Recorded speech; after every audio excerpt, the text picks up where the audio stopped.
Mati bila sudah tiba ajalnya, Pak, tidak bisa diundur, tidak bisa dimajukan.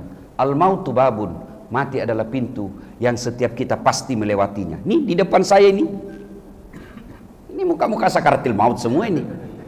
Pak dokter, pangkat AKBP terakhir mati juga, Pak. Jenderal mati juga. Ini Pak.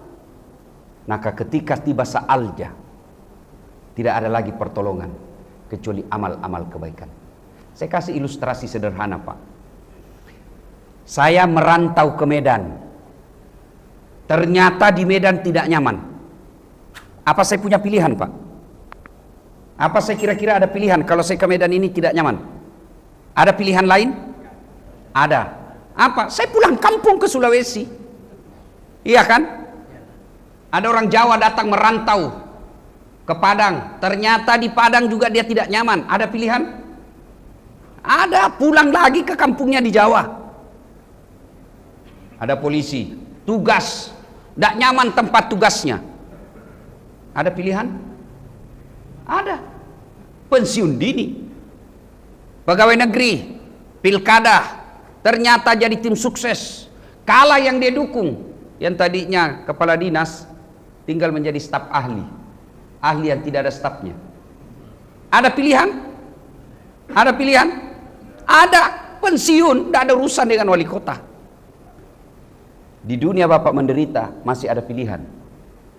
Tapi begitu masuk di kubur, ada pilihan, Pak. Ada pilihan. Masuk kubur, senang tidak senang, tinggal kau di situ. Tidak boleh lagi kau keluar. Tidak nyaman di kubur, keluar dulu. Begitu saya keluar, Pak, lari satu kampung. Ustaz Kasat jadi pocong. Maka kata Nabi, pada saat itu putuslah semua amal-amalmu. Tidak bisa lagi kau sholat, tidak bisa lagi kau puasa, tidak bisa lagi kau istighfar. Yang bisa menolongmu, kata Nabi, yang mengalir terus menerus meskipun kau sudah jadi tulang belulang, tinggallah 3 perkara. Yang pertama, kata Nabi, adalah anak yang soleh dan soleha. Pak Jenderal, saya tanya, bisa ndak Bapak jadi jenderal ndak pernah sekolah polisi? Ndak mungkin. Pak Dokter, bisa Bapak jadi dokter tidak pernah fakultas kedokteran? Tidak mungkin. Anggota DPR, bisa ndak jadi anggota DPR tidak pernah caleg? Tidak mungkin. Bisa ndak seorang wali kota jadi wali kota tidak pernah ikut pilkada? Bukan pegawai negeri? Ndak mungkin. Tapi bisa ndak anak Bapak Ibu soleh dan soleha tanpa kuliah di fakultas kedokteran? Bisa. Bisa ndak anak kita jadi soleh dan soleha tanpa pernah daftar akmil dan akpol? Bisa. Berarti Bapak Ibu sekalian, sesungguhnya menjadikan anak kita soleh dan soleha jauh lebih gampang dan lebih murah daripada menjadikan anak kita akpol, akmil, dokter, anggota DPR, wali kota. Nah sekarang lihat anak-anak kita sekarang, Pak. Lihat anak-anak kita sekarang. Kalau Bapak mau tahu masa depannya di kubur, Pak Jenderal mau tahu masa depan di kubur, lihat anak Bapak sekarang. Kalau malam Jumat kita intip di kamarnya, dia lagi baca Yasin, harapan itu, Pak. Bu, Bu, kalau ibu mati nanti siapa yang doakan? Suami, kawin lagi. Bener. Ada kawan saya pergi haji, bareng-bareng saya haji. Tiba-tiba meninggal mendadak istrinya. Nangis dia sejadi-jadinya. Seumur-umur saya barusan saya lihat suami menangis meninggal istrinya seperti bapak ini. Biasanya kan menangis sedikit saja air matanya keluar. Ini sampai keluar kata-katanya, ya Ustaz, rasa-rasanya tidak bisa lagi aku melanjutkan hidupku. Separuh jiwaku sudah lenyap Ustaz. Ini saya bisa seperti ini karena bantuan istri saya Ustaz. Dalam hati juga, wah hebat ini. Bu, kalau ada seorang istri meninggal dunia lalu suaminya berduka terus mengenangnya, kata Nabi, itu ciri-ciri penghuni sorga itu istri. Ketika ibu-ibu nanti lebih dulu wafat dan suami berduka terus, kenapa ini istriku meninggal ya Allah, meskipun dia tukang ngomel aku merindukannya, dia baik sekali ya Allah. Itu ibu dirindukan sorga. Tapi kalau sebaliknya, begitu ibu meninggal suami masuk kamar berteriak merdeka, ciri-ciri itu Bu. Ini kawan saya meninggal, duka terus dia. Nangis terus, hebat betul. Tapi selang beberapa saat, belum lagi setengah tahun Pak, saya pergi jogging di Karebosi, lapangan Karebosi Makassar. Saya ketemu ini bapak, lagi jogging juga. Di sampingnya ada perempuan, putih, masih muda, panjang rambutnya, tidak pakai jilbab.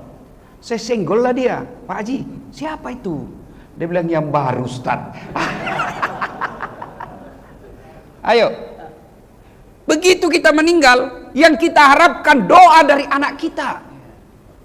Minimal selesai sholat, Allahumma gfirli wali walidayya warhamhuma kama rabbayani shaghira. Bahagia orang tua itu Pak.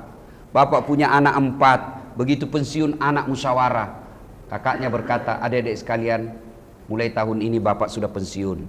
Kita tidak mau bapak bekerja lagi cari nafkah, membanting harga dirinya. Sudahlah, kita ini 4 anaknya sudah disekolahkan, sudah dididik dengan sebaik-baiknya. Mulai bulan ini 1 anak 1,5 juta untuk bapak.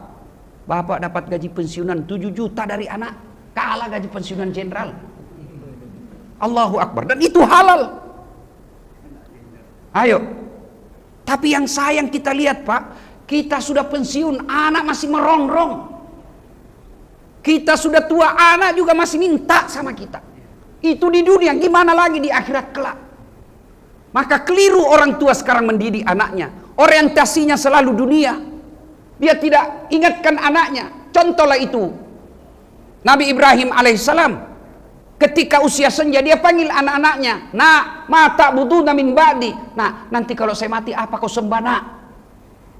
Tapi kita sekarang begitu kita sudah mulai tua, nak, mata kuluna min ba'di. Nanti kalau saya mati apa kau makan nak?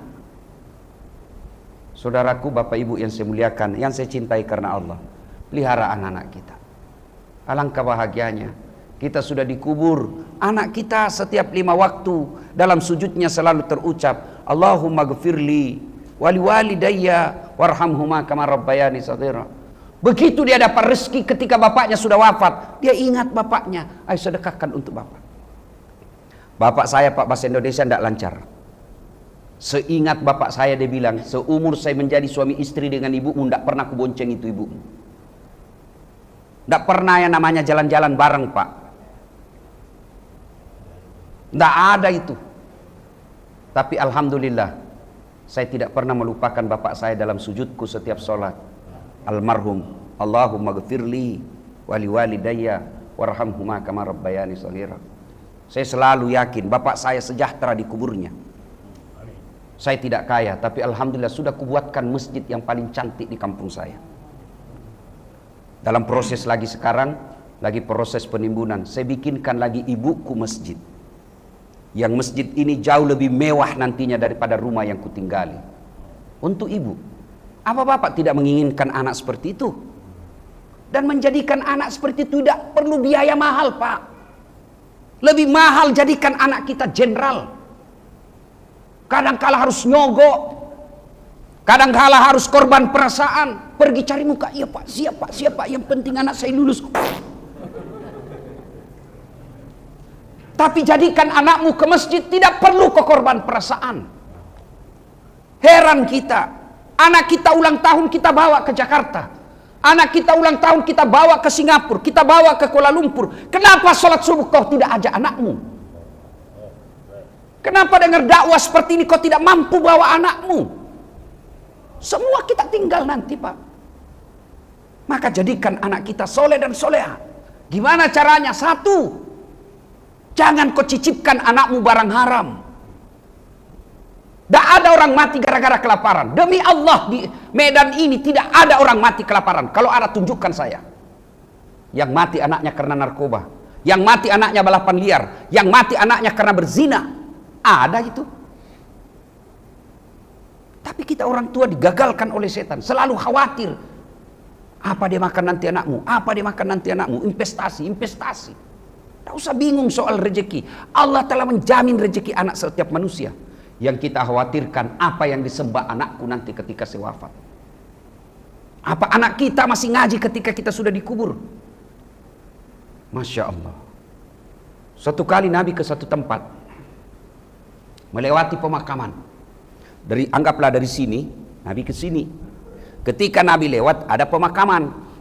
Di area pemakaman, Nabi bersabda, langkahkan kakimu dengan cepat. Orang Bugis bilang, ma peri-peri kok. Langkahkan cepat. Seluruh sahabat mempercepat langkahnya. Sampai di tujuan. Selesai urusan Nabi, balik lagi. Ketika Nabi balik, seluruh sahabat melewati pemakaman itu, cepatkan lagi langkahnya. Karena tadi disuruh cepat. Begitu sahabat mempercepat langkahnya, Nabi bersabda, tidak usah kau buru-buru, santai saja. Bertanya sahabat kan heran. Pergi tadi buru-buru, ini tidak lagi. Ada apa ya Rasulullah? Nabi menjelaskan, andai saja kau diberi telinga seperti pendengaranku, kau dengar ini tadi disiksa ini orang. Saya tidak betah. Saya tidak ingin lama-lama mendengarnya. Aku tidak betah mendengarnya. Maka aku percepat langkahku supaya saya tidak dengar lagi dia disiksa. Pulang tidak. Kenapa tidak disiksa lagi? Saya dapat berita dari Jibril. Allah perintahkan, malaikat, hentikan siksaanmu kepada orang tua itu di kubur. Tidak mungkin orang tuanya kusiksa sementara anaknya lagi belajar mengaji membaca Bismillahirrahmanirrahim. Allahu Akbar. Anak bapak baru baca basmalah sudah dibebaskan dari azab kubur. Maka jadikan anak kita soleh dan soleha. Menjadikan anak soleh dan soleha, satu, jangan kasih makan uang haram. Maka istri, ini ibu-ibu yang hebat. Halo ibu, begitu suamimu datang bawa sesuatu ke rumah, pertanyaan pertama, halal tidak?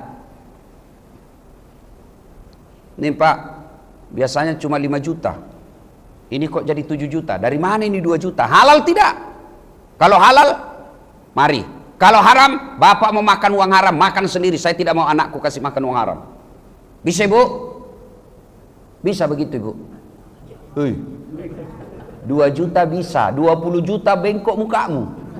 Wah, sinilah sebentar haramnya itu pak. Maka jangan heran pak, lihat pejabat-pejabat yang korup, lihat pejabat-pejabat yang mengambil uang negara, yang merampok uang rakyat, yang menipu rakyat, yang makan uang sogok. Lihat tuh anak-anaknya, lihat anak-anaknya. Biasanya 3 anaknya, 1 pengedar, 1 pengisap, 1 kawin lari di bawah bandar, lain dinasehat, lain dia cakap. Tengah malam pulang lompat pagar pak. Anaknya tengah malam jam 2 lompat pagar. Cewek lagi, perempuan tengah malam subuh baru balik, lompat pagar. Nauzubillah min zalik. Kenapa? Karena yang membentuk darah dagingnya uang haram. Kalau bapak mau punya anak yang soleh dan soleha, jangan kau titipkan uang haram dalam darah dagingnya. Mana ada orang mati kelaparan pak? Kan ada 3 tuh kewajiban orang tua kepada anak. Dengar ini pak, kewajiban orang tua kepada anak ada 3. Dosa kalau dia tidak amalkan. 1, kasih nama yang baik. Ada lagi orang bilang, apa arti sebuah nama? Beleng-beleng. Bapak tahu, bayangkan kalau semua tidak ada nama. Bagaimana kita teleponan kalau tidak ada nama pak? Halo, ada Anu. Anu siapa? Si Anu. Yang paling saya susah bayangkan pak, bagaimana kita mau mencalek kalau tidak ada nama? Pilih saya. Bagaimana mau dicoblos? Saya semua di situ. Nama itu dalam Islam penting. Dalam ilmu komunikasi nama itu simbol. Simbol itu menggambarkan seutuhnya manusia. Begitu bapak dekat nama saya Dasat Latif, pasti bapak bisa bayangkan ustadz yang pendek-pendek, yang beleng-beleng, yang selalu pakai baju putih dari Makassar, Gaspol. Itu baru sebut nama sudah terwakili. Nama itu penting. Dalam Islam, nama itu doa. Maka berikan anak-anak bapak namanya nama-nama Islami. Lalu apa pengaruhnya di akhirat? Nama itu di akhirat masih dipakai pak. Maksudnya apa? Bapak nanti dikumpul di padang mahsyar, dari Adam sampai kiamat, 1 tempat, 1 loket, dipanggil satu-satu. Bayangkan waktu bapak vaksin, 7 loket, lama ngantrinya pak. Pasti bagi giliran kata panitia, besok habis vaksin. Itu baru 100 orang. Gimana dipanggil mahsyar? Lalu apa fungsinya nama? Yang dipanggil bukan nenek kita yang duluan wafat, bukan leluhur kita yang duluan wafat. Siapa dulu yang dipanggil? Nama-nama Islam dulu pak. Abdul Jabbar, Abdurrahman, Baharuddin Jafar, Dasat Latif. Itu dulu dipanggil pak. Tony, Joni, Rudi, Ningsi, Nining, Titi, Tuti. Di belakang kau. Dipanggil juga tapi di belakang gilirannya, Pak. Itu nama penting. Dan nama itu doa. Nah, saya kasih kau nama Khalid. Saya mau kau seperti nanti Khalid bin Walid. Nah, saya kasih kau nama Umar. Pernah dia generasi awal masuk Islam. Tapi setelah dia masuk Islam, dialah yang menyebarkan Islam, menaklukkan Persia dan Romawi. Saya mau kau seperti itu, nak. Nah, saya mau kau seperti Khadijah. Istri yang tidak pernah mengeluh di hadapan suaminya. Kau mau seperti itu. Nah, saya kasih kau Lionel Messi. Supaya kau pemain bola. Apa? PSSI aja sampai sekarang masih suka ribut. Nah, sudahlah, kasih nama yang baik-baik, Pak. Nah, 2, kewajiban orang tua kepada anak. Setelah kasih nama, yang kedua kewajiban orang tua kepada anak adalah memberi makan. Yang ketiga, mendidik. Dari 3 kewajiban orang tua ini, Pak, kasih nama gampang, kasih makan gampang. Yang ketiga, mendidik. Ini yang mendidik yang susah. Kalau isi perut, tidak usah cemas, Pak. Itu Allah yang jamin rezeki. Bapak Ibu tahu cicak? Tahu cicak, Pak? Cecak. Di Sulawesi bilang cicak. Tahu cicak? Tahu kan? Apa dia makan, Pak? Apa dia makan cicak, Pak Jenderal? Nyamuk. Masuk akal enggak? Bagaimana ceritanya enggak masuk akal, Pak? Nyamuk kan terbang. Cicak cuma di dinding. Di mana ketemu? Dia enggak punya bandara. Iya toh? Enggak masuk akal itu, Pak. Cicak makan nyamuk enggak masuk akal. Tapi Allah yang ngatur rezekinya cicak. Masih ingat lagu kita waktu kecil? Cicak-cicak di dinding, diam-diam merayap. Datang seekor nyamuk. Nyamuk yang datang, Pak. Lagu tidak mengatakan cicak lompat ke nyamuk. Patah-patah kasihan si cicak, Pak. Allah yang ngatur rezeki. Allahu Akbar. Sudahlah, tidak usah cemas soal makannya anak kita. Itulah enaknya lagu-lagu dulu. Didik anak. Yang ketiga itu mendidiknya. Gimana cara mendidik anak? Silahkan baca itu riset hasil penelitian ini. Hasil penelitian ini mendidik anak, silahkan. Tapi Bapak keliru ketika tidak buka Quran. Itu Allah menyimpan dalam kitab suci kita nama surah yang khusus mendidik anak. Itu ada itu, Pak. Namanya surah Luqman. Itu ada. Buka surah Luqman ayat 14 dan seterusnya. Allah jelaskan, ya bunayya, wahai anakku, la tusrik billah, jangan kau serikatkan Allah. Itu dulu yang pertama, akidah kepada anak kita, jangan kau serikatkan Allah. Nah, masih kecil anak kita, mana mau dia diajarkan akidah, Ustaz? Caranya apa? Anak kan senang dengar lagu, maka ajarkan anak kita dengan lagu. Topi saya bundar, bundar topi saya. Kalau tidak bundar, bukan topi saya. Apa yang mau dicapai dengan lagu itu? Apa yang mau dicapai, Pak? Coba ganti dengan akidah. Tuhan saya Allah, Allah Tuhan saya. Kalau bukan Allah, bukan Tuhan saya. Akidah. Banyak Tuhan di Indonesia yang diakui negara. Tapi Tuhanmu, nak, Allah. Bukan Allah, bukan Tuhanmu. Tapi meskipun bukan Tuhanmu, jangan kau hina Tuhannya orang. Karena dilindungi oleh undang-undang. Selesai. Cuma lagu kita kan lagu-lagu yang tidak mendidik. Bu ami-ami, belalang kupu-kupu. Siang makan nasi, kalau malam minum susu.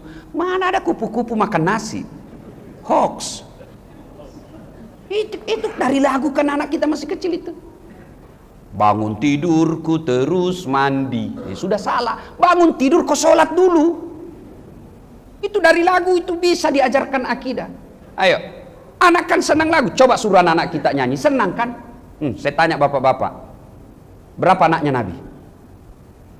Ayo. Berapa anaknya Nabi?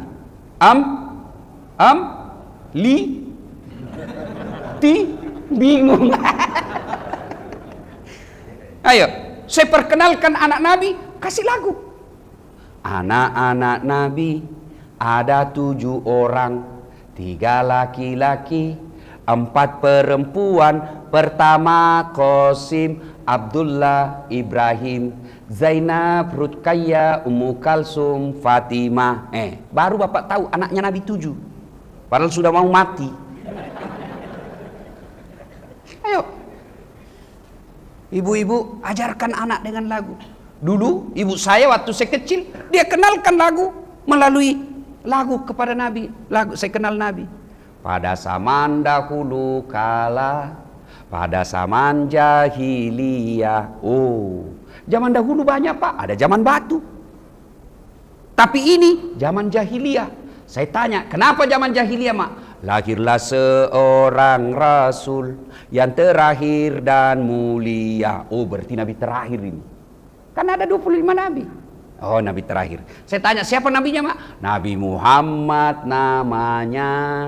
Ibunya siapa? Siti Aminah ibunya. Bapaknya siapa? Abdullah nama ayahnya. Di mana tinggal? Di Medan atau di Makassar? Madinah tempat tinggalnya. Terus kenapa lagi mak? Dia lanjut. Setelah dewasa diangkat menjadi Rasul. Siapa yang angkat?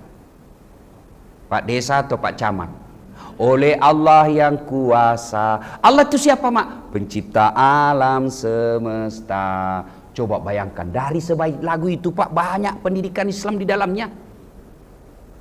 Itu lagunya ibu-ibu dulu. Tidak ada majelis taklimnya, jilbabnya cuma pakai handuk. Iya toh. Sekarang ibu-ibu apa lagunya? Majelis taklim katanya. 4 kali dengar pengajian 1 bulan. Tapi apa lagunya? Putar ke kiri nona, putarlah ke kanan, ke kiri. Apa kau dapat? Apa yang kau mau capai dengan kiri kanan itu? Iya toh. Ini namanya patolo-tolo. Coba, apa yang kita mau capai? Apa yang kita mau capai dengan lagu-lagu seperti itu? Pulang suaminya malah disinggung. Lai, panggil aku si Jablay. Abang jarang pulang, aku jarang dibelai. Anak-anak lagu kita, disambung itu lagunya ibunya. Pulang-pulangku berbadan 2. Wih, hamil dia pulang pak. Kita zaman kecil dulu lagu saya pak, lagu-lagu mendidik. Coba tanya ini orang-orang tua kita. Lagu kita dulu kan Romai Rama. Mengapa minuman itu haram? Karena merusak kepikiran. Coba ditahu, minuman itu merusak pikiranmu. Mengapa berzina juga haram? Karena itu cara binatang. Ya kan? Bertanya lagi, mengapa berjudi juga haram? Itu lagu-lagu nasihat. Mengapa semua yang asik-asik itu diharamkan? Mengapa semua yang enak-enak juga diharamkan? Jawabannya,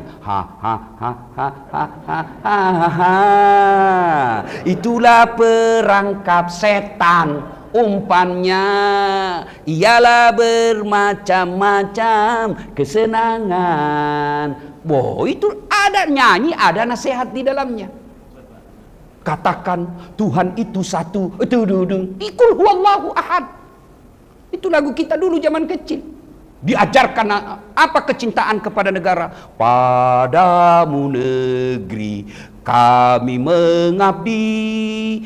Padamu negeri kami berjanji. Itu dulu. Sekarang lagu-lagu anak-anak kita. Pikiranku tak dapat ku mengerti, kaki di kepala, kepala di kaki. Pantas kau dongo. Kakimu kau simpan di kepalamu, kepalamu kau simpan di kakimu. Itulah lagu pak. Dari jangan berkata apa arti sebuah lagu. Lagu itu mengajarkan anak-anak kita. Ajarkan akidah melalui lagu, ajarkan akhlak melalui lagu.